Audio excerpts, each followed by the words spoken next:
Hello दोस्तों, एक बार फिर से आप सभी का स्वागत है एजुकेशन बाइट पर। साइंस की आज की क्लास में हम पास पड़ोस में होने वाले परिवर्तन पढ़ेंगे। इससे पहले की क्लास में आपको तत्वों का वर्गीकरण पढ़ाया गया था, जहाँ पर आपकी कुछ चीज़ें काफ़ी इंपॉर्टेंट थी, जैसे रासायनिक सूत्र वगैरह हो गए। वहाँ से आपके प्रश्न आते ही आते हैं। बहुत से बच्चों के पास साइंस नहीं रही होगी, और साइंस जिन्होंने पढ़ी भी है वो भी काफ़ी टाइम पहले पढ़ी होगी, छूट गए हैं सब्जेक्ट। तो उस चीज़ को थोड़ा अच्छे से पढ़ लेना, एक या दो बार वीडियो देख लेना। अगर चीज़ समझ में नहीं आती उसको तो दो बार में आपकी चीज़ें क्लियर हो जाएंगी। और जो सूत्र है वो याद करने वाले हैं, उनको अच्छे से याद कर लेना। वहाँ से आपका एक प्रश्न आना ही आना है, वो भी 2 नंबर में। ठीक है। साइंस और आपका मैथ्स ये ऐसे सब्जेक्ट हैं जहाँ पे बच्चों को थोड़ा डर लगता है कि क्या कर पाएंगे, और इस बार तो इंग्लिश भी है आपकी। तो ये जो 3-4 सब्जेक्ट हैं इनको अच्छे से तैयार कर लो, जिससे क्या है वहाँ पर आपको आगे फेल होने का डर ना लगे। अपने पासिंग मार्क्स के जिनको देखो नहीं आता है उनको क्या है अपना पासिंग मार्क्स तक का तैयार करना है, और जिनको आता है वो अपना आगे तक का तैयार करें। ठीक है। अभी तक आपकी वीडियो नहीं आ पा रही थी, क्या प्रॉब्लम थी वो आपको बता दी गई थी। अब थोड़ी सी तबीयत ठीक है पापा जी की, तो फिर अब मैं आपको कंटिन्यू क्लास दूंगी। ठीक है। और आपके एग्ज़ाम भी जल्दी ही आने वाले हैं, तो मैं जल्दी ही आपका जो भी बचा हुआ है उसको करवा के और एक बार रिवीजन कराने की कोशिश करूँगी। तो चलिए स्टार्ट करते हैं। अब पास पड़ोस में होने वाले परिवर्तन शब्द है आपका परिवर्तन। परिवर्तन से आप समझ गए हो कि परिवर्तन है क्या? बदलाव। चाहे वो कोई मनुष्य हो, चाहे वो कोई वस्तु हो, कोई भी चीज़ हो, उसकी अवस्था या उसके आकार रूप में क्या है परिवर्तन, बदलना ही तो परिवर्तन कहलाता है। जैसे एक नवजात शिशु है, पैदा हुआ तो कितना छोटा सा होता है वो, और धीरे धीरे क्या होता है जब युवावस्था पे आता है, बड़ा हो जाता है वृद्धावस्था पे, और तो उसके जो शरीर में क्या हुआ परिवर्तन हुआ, कितने छोटे से बच्चा क्या हो गया बड़ा हो गया, आकार में बदलाव हुआ, यही परिवर्तन है। ऐसे किसी वस्तु को ले लो, दूध को ले लो, दूध को हम जमाते हैं दही बन जाता है। क्या हुआ, दूध की जो अवस्था थी वो बदल गई, जम गया दूध। ऐसे ही दूध फट जाता है, अवस्था बदल गई। गुब्बारे में हवा भर देते हैं ना, क्या गुब्बारा फूल जाता है, गुब्बारे की अवस्था बदल गई। ठीक है, आकार बदल गया उसका। ऐसे गुब्बारे का फट गया तो भी आकार बदल गया। यही सारी चीज़ें ही बदलाव ही क्या कहलाता है परिवर्तन। तो वही है आपका किसी भी वस्तु की मात्रा, स्थिति, दशा, रूप, रंग, ताप, आकार या अवस्था के बदलने को परिवर्तन कहते हैं। जैसे आटे से रोटी बनना, आटा था पानी मिलाया उसके बाद उसको सेकने के बाद रोटी बना दी। दूध से दही बनाया, ठीक है, दूध में हल्का सा दही मिला के दही बना देते हैं, दही जम जाता है। ऐसी लकड़ी, कोयले इत्यादि को जलाना, ये सभी क्या है अवस्था बदली है, किसी में आकार बदला है, किसी में कुछ ना कुछ बदलाव हुआ है उस वस्तु में, वही आपका कहलाया है परिवर्तन। अब यहाँ से आपके कुछ परिवर्तन दिए गए हैं।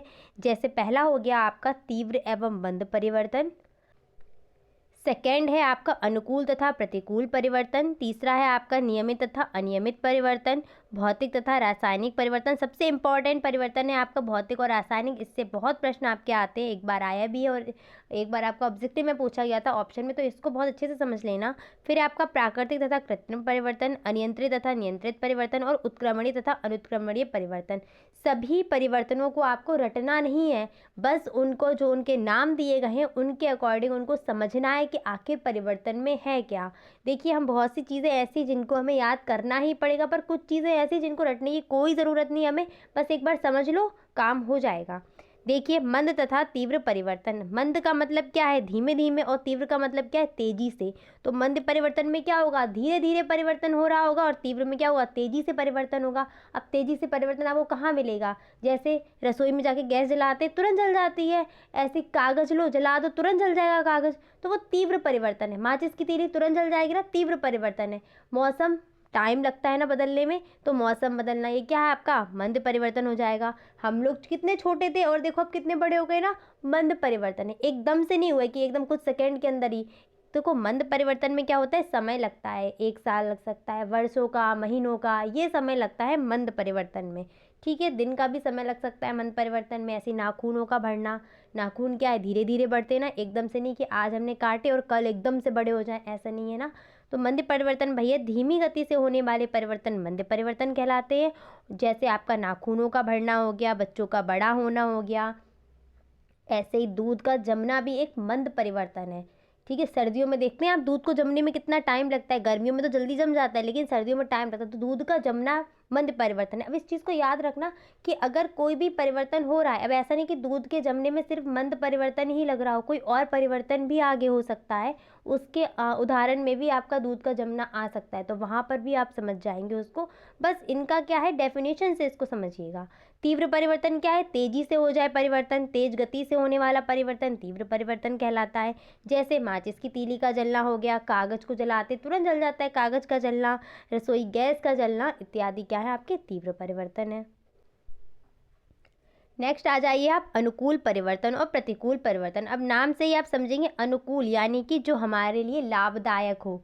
अनुकूल का मतलब क्या होता है, हमारे लिए लाभदायक होना, हमारे लिए उपयोगी होना, और प्रतिकूल का मतलब हानिकारक। तो ऐसे परिवर्तन जो दैनिक जीवन के लिए उपयोगी और हितकर होते हैं वो होते हैं अनुकूल परिवर्तन, और जो अनुपयोगी होंगे वो क्या होते हैं, प्रतिकूल परिवर्तन। जैसे पौधों का फल फूल देना, गोबर से खाद बनना, ये क्या हमारे लिए ज़रूरी है, एक अनुकूल है चीज़ हमारे लिए।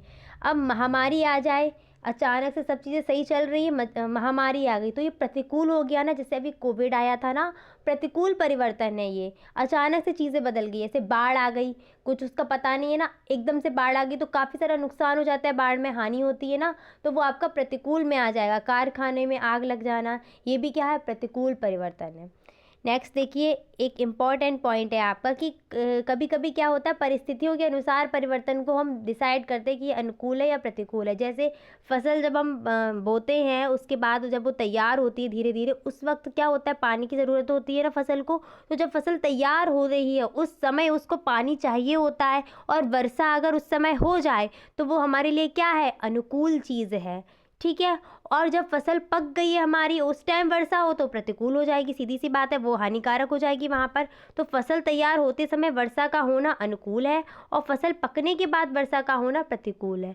अब ऐसे ही मान लो, फसल जब बोई है हमने, उस टाइम क्या है, पानी की ज़रूरत है ना, और सूखा पड़ जाए वहाँ पर, तो क्या हो जाएगी, वो प्रतिकूल परिवर्तन हो गया ना।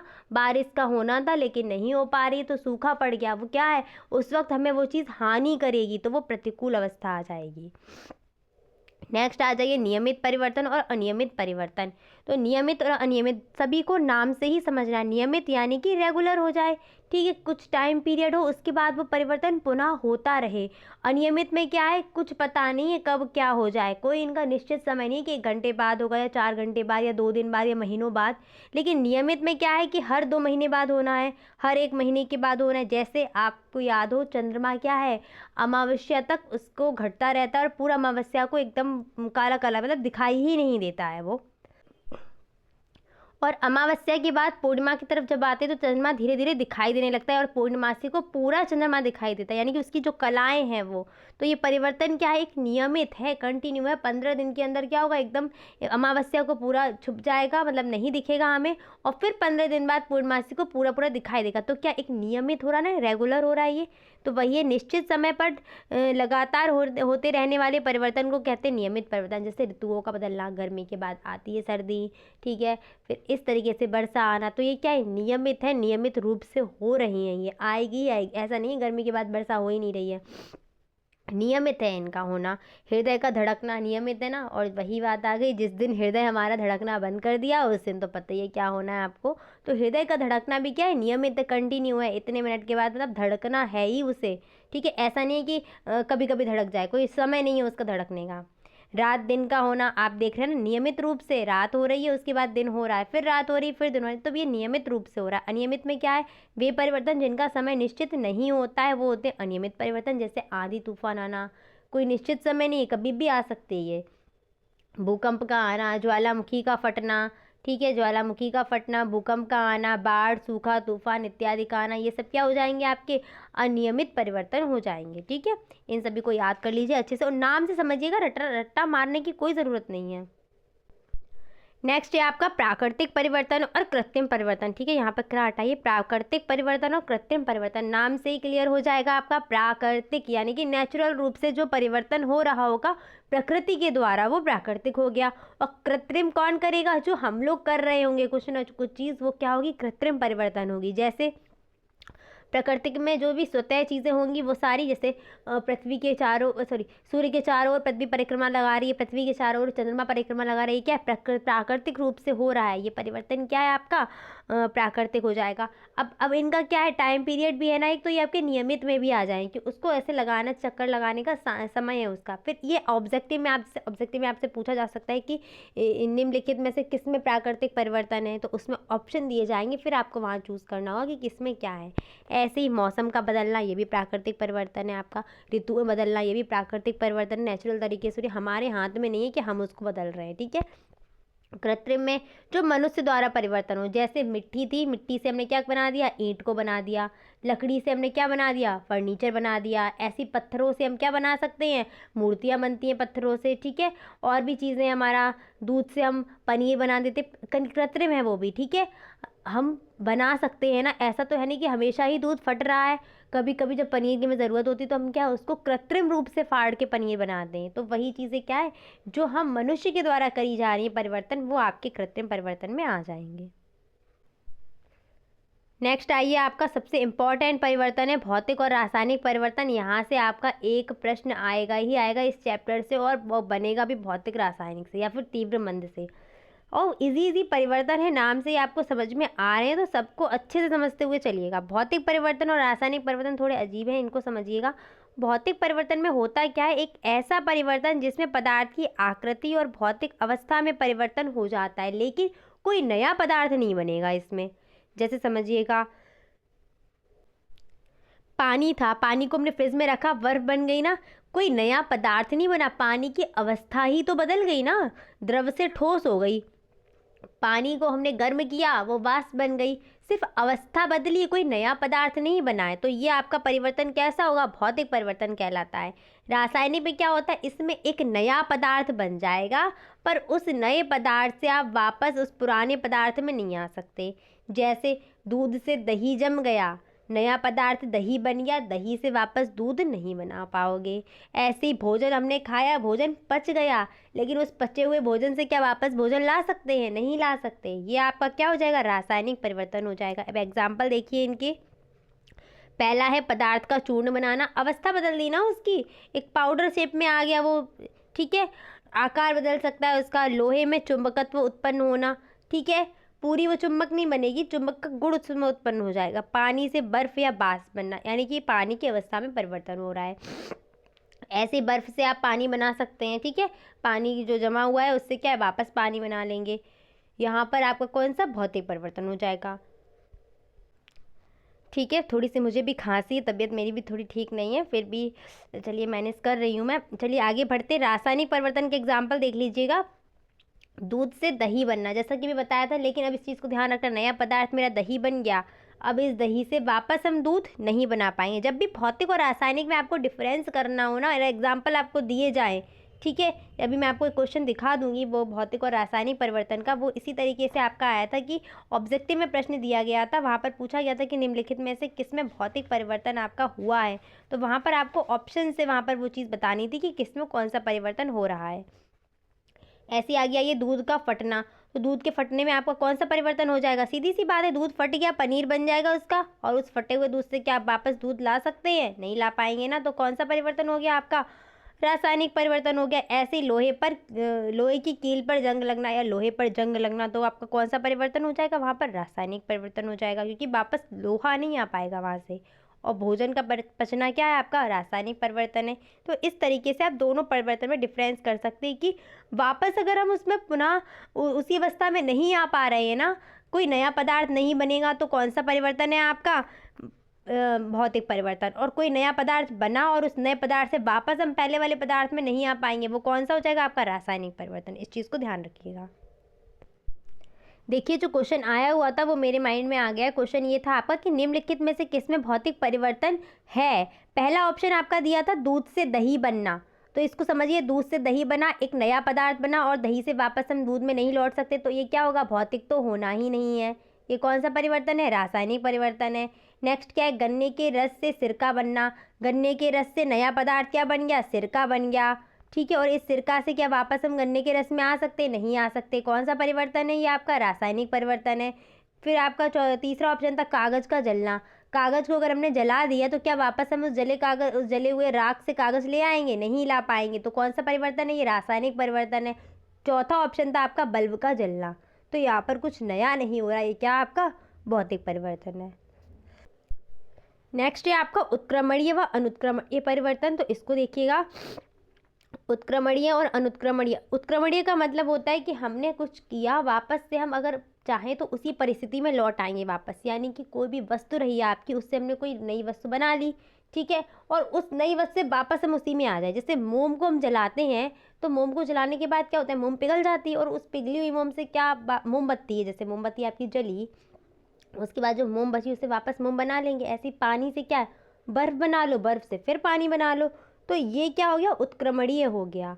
अनुत्क्रमणीय क्या होगा कि हमने कोई पदार्थ बना लिया और पुनः हम पहली वाले पदार्थ में वापस ना आ पाएँ, ठीक है, वो होता है आपका अनुत्क्रमणीय परिवर्तन।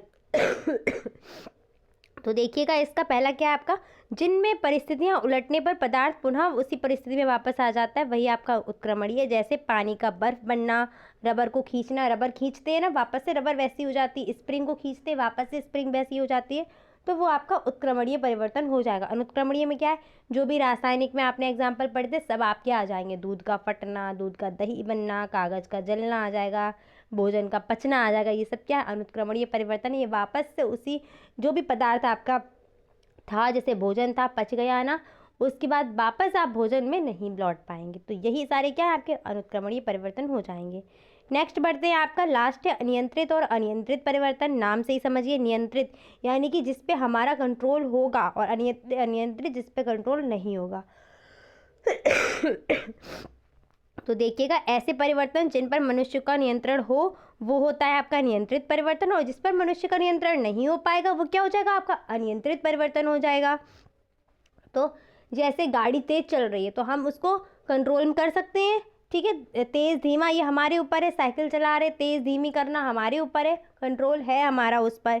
ऐसे ही और भी चीज़ें आपकी जिन पर कंट्रोल नहीं होगा, जैसे आपका कहते हैं ज्वालामुखी आ जाए, भूकंप आ जाए, समुद्र में लहरें उठ रही हैं, तूफान आ रहा है, इस पर हमारा कोई कंट्रोल, ये अनियंत्रित है, हम इनको कंट्रोल कर भी नहीं पाएंगे।